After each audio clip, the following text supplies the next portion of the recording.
what is God really looking for? What does God want from me? Until you ask that question, you don't know what you are doing as a Christian. Look at Micah chapter 6. What I'm going to read is going to shock you. Verse 6. He said, wherewithal shall I come before the Lord and bow myself before the high God? He said, what is God looking for? So as we are here, what is God looking for? Is he really looking for us to sing? He's got dozens of angels to do that. So what's he looking for? He says, should I come and bow myself before the high God? He said, shall I come before him with burnt offering, with cows of a year old? In other words, is God looking for my money? He says, will the Lord be pleased with thousands of rams? Is this what God is looking for? And he continues, he had showed thee, O man, what is good, and what doth the Lord require of thee?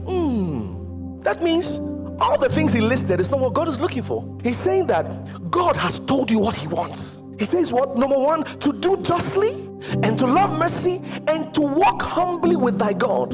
So if you want to know God, he said, for I desire mercy and not sacrifice, and the knowledge of God more than burnt offering. In other words, God is saying that I desire that you know me more than you give me something. Why? Because if you don't truly know me, what you are giving means nothing. I said, without the knowledge of God, even scripture can be used against God. You can be scripturally accurate and miss what God meant. What God meant by what he said is the knowledge of God. He has showed thee, O man, what he requires of thee. He says what? To do justly, to love mercy, and to walk humbly with your God. What does it mean to walk humbly with your God? He could have just said, and to walk with your God. No, he said humbly with your God. Let me show you what that means. What he's saying is, you are not walking at the same pace with him. You are walking humbly with him. That means somebody is senior. That means you are not there to give him your ideas. That means you are there to take instructions from him. That's what it means to walk humbly with your God. We're not there to give God suggestions.